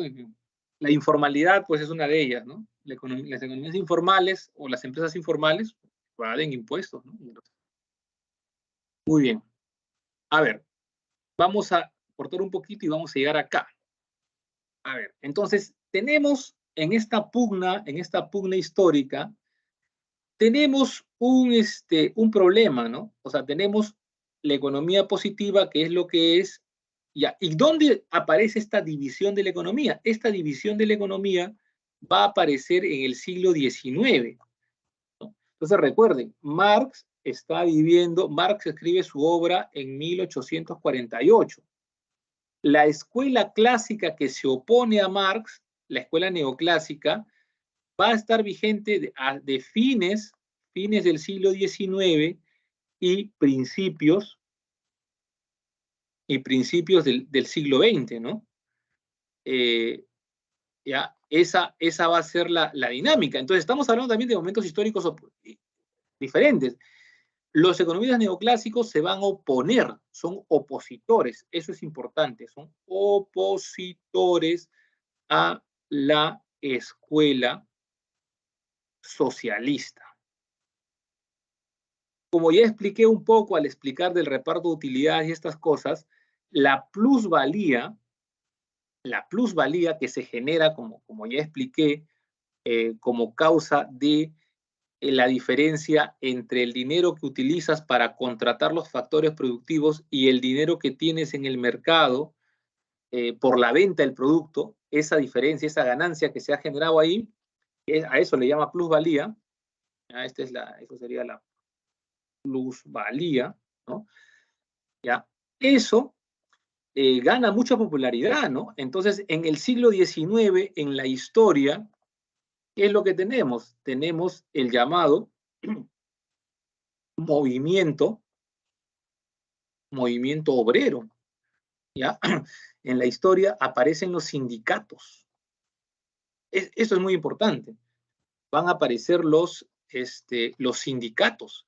Y los sindicatos, ¿con qué base teórica van a reclamar todas estas cosas? Con las que Marx les está proporcionando, ¿no? Porque recuerden, Marx está analizando cómo funciona la economía. Entonces, desde el punto de vista, Marx lo que te dice es que, oye, no te están contando toda la historia, ¿no? La economía realmente funciona así, y ahí es donde ustedes pueden ir a reclamar. Eso le dice a los sindicatos y a los obreros. Entonces se producen, pues, huelgas, se producen, pues, ¿no? Y se mejoran los derechos laborales. Entonces, en ese tiempo, en el tiempo de Marx, no había la jornada de 8 horas, ¿no? La jornada de 8 horas se logra, pues, justamente el Día del Trabajo, que sería el 1 de mayo de 1868. 68, ¿no? Tiene que ver con toda esta corriente, pues, de movimientos obreros. Entonces, esos movimientos de reclamos de la mejora de las condiciones de trabajo y del bienestar general de un grupo de personas que ya son los obreros, está influenciado por estas ideas de cómo funciona la economía, ¿no? Y estos conceptos que se están creando, ¿ya? Muy bien, entonces ya para el siglo finales del 19 y principios del 20, este movimiento ha cesado y ahora estamos en un nivel de bienestar mejor, pues, ¿no? Ya hay más plata. Entonces aparecen los, aparecen los neoclásicos. Y entonces, a fines del 19 y principios del 20 va a aparecer esta división, donde aquí va a estar presente la escuela. Un momento, por favor.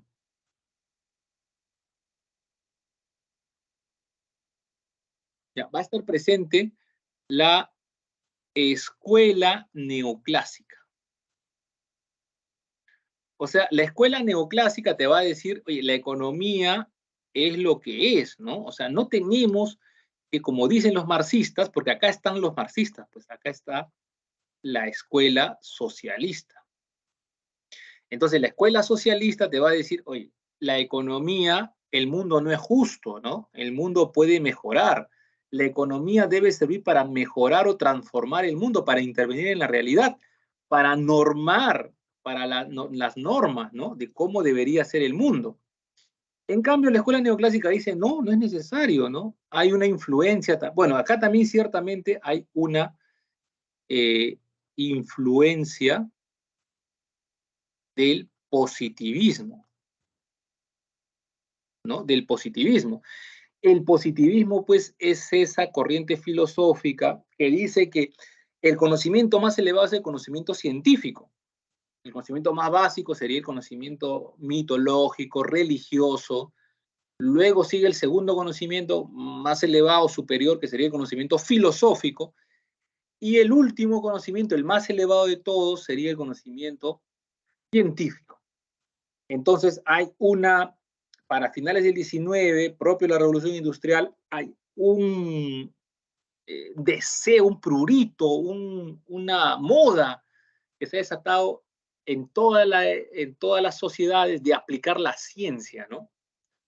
Y ahí, por ejemplo, que ustedes en la literatura pueden encontrar libros como Frankenstein, por ejemplo, ¿no?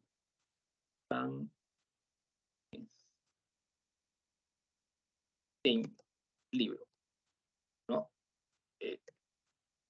Y todos estos monstruos, ¿no? Todos estos monstruos, Frankenstein o el Prometeo moderno, ¿no?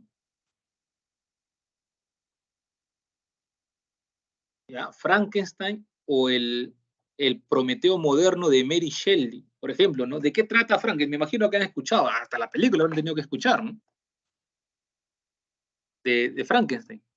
Es un caso de cómo el ser humano utiliza la ciencia y la ciencia lo corrompe, ¿no? Lo corrompe, y entonces tenemos, pues, no solamente Frankenstein, ¿no? También tenemos el enfrentamiento con la superstición, con el antiguo mundo, ¿no? Que sería, por ejemplo, el caso de Drácula, ¿no? De Bram Stoker, también otro libro del siglo XIX que habla de este momento de la historia, en el contexto donde se origina, ¿no? Entonces, el positivismo lo que te dice simplemente es la aplicación del conocimiento científico a la economía, la teoría económica. Entonces, no hay que matarse por tratar de mejorar el mundo, ¿no? Sino por estudiar cómo son las cosas, ¿no? La aplicación de la ciencia. Y entonces aparece esa pugna, ¿no? Entre que la economía es una ciencia que se dedica sin nada de política, sin ningún aspaviento, nada, se dedica a estudiar cómo son las cosas, lo que es. Y la escuela socialista que te dice, pues, que el mundo debe servir, la economía debe servir conocimiento para cambiar las cosas, ¿no? Para intervenir en la realidad y mejorarla. Ahora, cada uno triunfó, ¿no? Los dos conviven, ¿no? Porque la economía tiene esas dos vertientes. Puede ser tú, o sea, hay partes de la economía que son enteramente teóricas y hay una parte de la economía que es de la economía política, ¿no? Entonces, la economía política como tal va a surgir aquí va a surgir como una aplicación, ¿no? La economía política es un conjunto de acciones, que va a, es un conjunto de acciones es un conjunto de acciones para transformar la realidad, para intentar mejorar la realidad, ¿no? Como está acá, ¿no? Acá también está, conjunto de medidas que toma el sector público, ¿no? Para mejorar la realidad de un país. Entonces, todo lo que sea política se denomina a todo conjunto de acciones, las decisiones sobre, bueno, eso sería, ¿no? Sobre la economía, ¿no? Sobre la economía, de cómo debe funcionar la economía, qué se debe hacer. Y esto se va a dividir en dos grandes grupos, ¿no? En la política fiscal y la política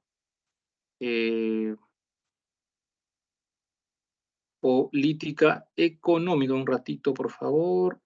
Quiero ver una cosita. 3 en punto. Ya estamos sobre la hora. Entonces, la economía, la política económica se divide en política fiscal a cargo del MEF, ¿no? Y política monetaria, ¿no? A cambio del BCR. Entonces, la política fiscal es todo lo que tiene que ver con el presupuesto público, todo lo que tiene que ver con cómo se gasta el dinero.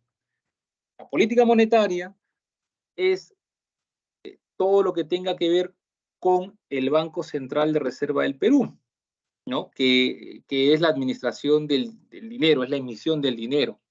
Entonces, la economía tiene dos versiones, ¿no? Los bienes y el dinero. Entonces, tienes que administrar esos dos flujos. Si tú produces bienes, tienes que emitir dinero para comprar esos bienes. Sin dinero no se compran los bienes. Entonces, ahí tienes que administrar esas dos grandes zonas de la economía. Eso lo vamos a ver ya con mayor detenimiento cuando vamos a ver en la próxima clase el modelo de flujo circular. Muy bien. Entonces tenemos, esto para terminar, que la economía resuelve varios problemas económicos, ¿no? Primero, la economía, para organizarse, para resolver todo esto de la escasez, se organiza de esta manera. Son las preguntas que se hacen en la economía. La economía se va a preguntar qué debe producir, cómo debe producir y para quién debe producir. Bueno, y otras que son accesorias, pero lo fundamental son estas tres. Entonces, el qué puede producir puede tener tres tipos de respuesta, ¿no? Que son las distintas economías, ¿no? Entonces, cuando tú tienes sistemas económicos, son la respuesta que da la sociedad a estas preguntas de la economía. Entonces, cuando la economía de mercado resuelve la pregunta de qué producir, ¿no? La respuesta es el mercado. ¿Quién decide qué bienes producir? Es de acuerdo al precio, ¿no? Lo decide el mercado en el precio. O sea, ¿qué producimos? El bien que pague más, ¿no? ¿En qué sector hay mayores beneficios? A ese vamos a entrar todos. Donde el precio es más alto, El precio se convierte en la señal para decidir dónde gastar el dinero, dónde invertir, dónde hacer negocios. En cambio, en una economía de planificación central, ¿qué bienes producir? Eso lo decide el Estado. Porque el Estado dice, miren, como la economía china, que es una economía de planificación central, o de planificación, como digamos central, el país tiene una desventaja en los chips. Ponemos toda la plata a todas las empresas que van a producir chips de computadoras o tecnología 5G ya. Todo, ponemos fondos, dinero, emprendimiento, lo que sea, a todas las empresas que se van a dedicar a eso, le damos plata. Entonces, orientamos la producción. En cambio, una economía de mercado es, como dice acá, es libre. ¿Y cómo se ordena eso? Por el precio. De acuerdo al precio, se decide qué producir. Y todo lo demás también. Su respuesta, la respuesta al qué, al cómo y al para quién es el mercado. Aquí sería, bueno, esto sustituyamos el Estado. Y acá sería ambos, ¿no? O sea, el mercado y el Estado. Entonces, aquí el mercado decide todo esto, pero el Estado interviene para corregir los problemas, ¿no? Y esos son los tres sistemas de economía que tenemos. En una economía, voy a poner la clave acá,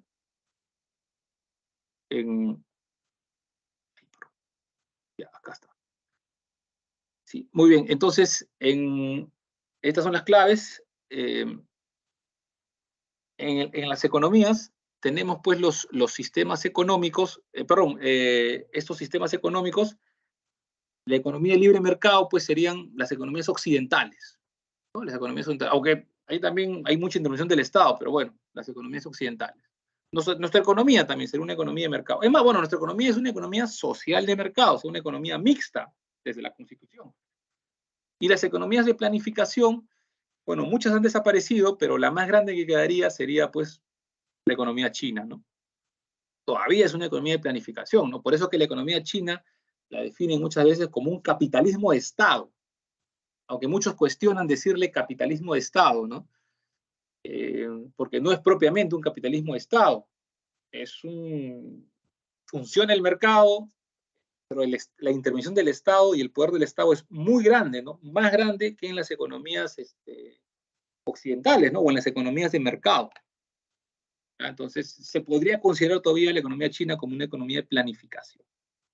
Bueno, la más clásica de todas sería la economía norcoreana. Esa sería una economía de planificación central en el sentido clásico del término, como lo tenía la Unión Soviética antes de su desaparición. Bueno, muchas gracias por su atención.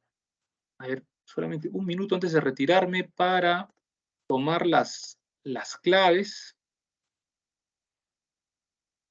Espero que esta clase haya sido de su agrado.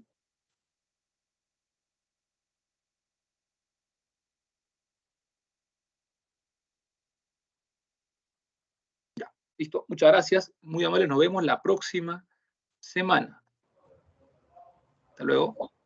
Ah, cierto, profesor. ¿Y los temas de qué falta?